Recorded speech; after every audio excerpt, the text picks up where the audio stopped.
DNA replication, transcription, and translation.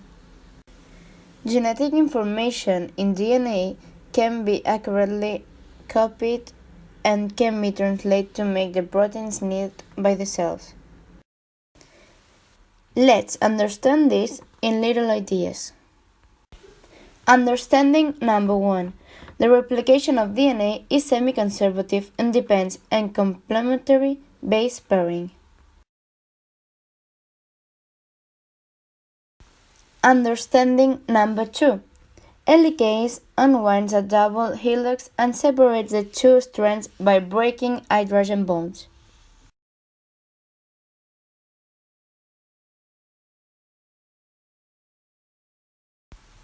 Understanding number 3.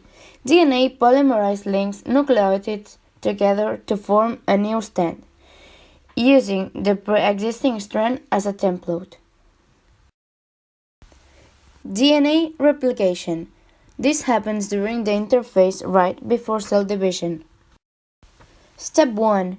DNA helicase unzips the reaching DNA double strand into two separate strands. Step 2. At the replication fork, free-floating nucleotides connect to the exposed nucleotides on the DNA strands. Step 3. DNA polymerase links the nucleotides into place.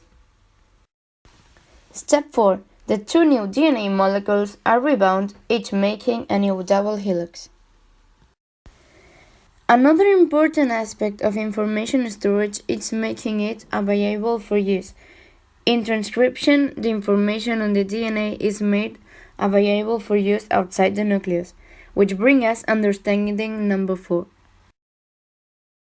Understanding 4. Transcription is the synthesis of mRNA copied from the DNA base sequenced by RNA polymerase. Step 1. DNA is unzipped by the inside RNA polymerase and the two strands unclone and separate. Step 2. Free nucleotides in the nucleus move into place, but this time G pairs with CA will pair with you, yourself. Step 3. The same enzyme RNA polymerase assembles two nucleotides. In the correct place, they are linked together. Single strand of mRNA is formed. This strand is a copy of only a part of the DNA, a gene. Step 4. mRNA separates from DNA and RNA polymerase dips the DNA double helix up again. Step 5. The mRNA molecule moves to the nuclear pair to the cytoplasm, where it can be used for translation, which leads us to the next 4 understandings. Understanding 5. Translation is the synthesis of polypeptides on ribosomes. Understanding 6. The amino acid sequence of polypeptides is determined by mRNA according to the genetic code. Understanding 7. Codons of 3 bases of mRNA correspond to one amino acid in a polypeptide. Understanding 8. Translation depends on complementary base pairing between codons on mRNA and anticodons on tRNA. Let's break translation into steps. Step 1. The strand of mRNA that was just created in the nucleus is now in the cytoplasm. We take a closer look at the strand. We will see triplets of nucleotides.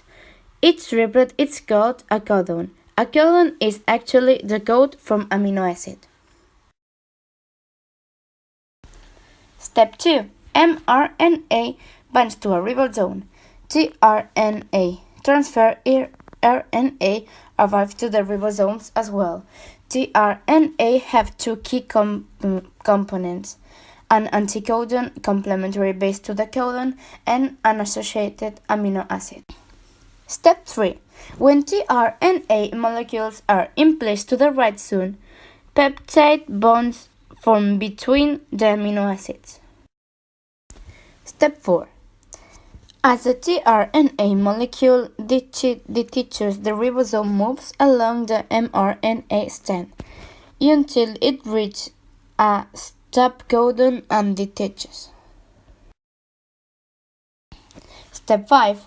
Since the amino acids were connecting the entire time through those peptide bonds on the tRNA and ribosomes are detached, the new protein strand made of those amino acids is now free to float in the cytoplasm.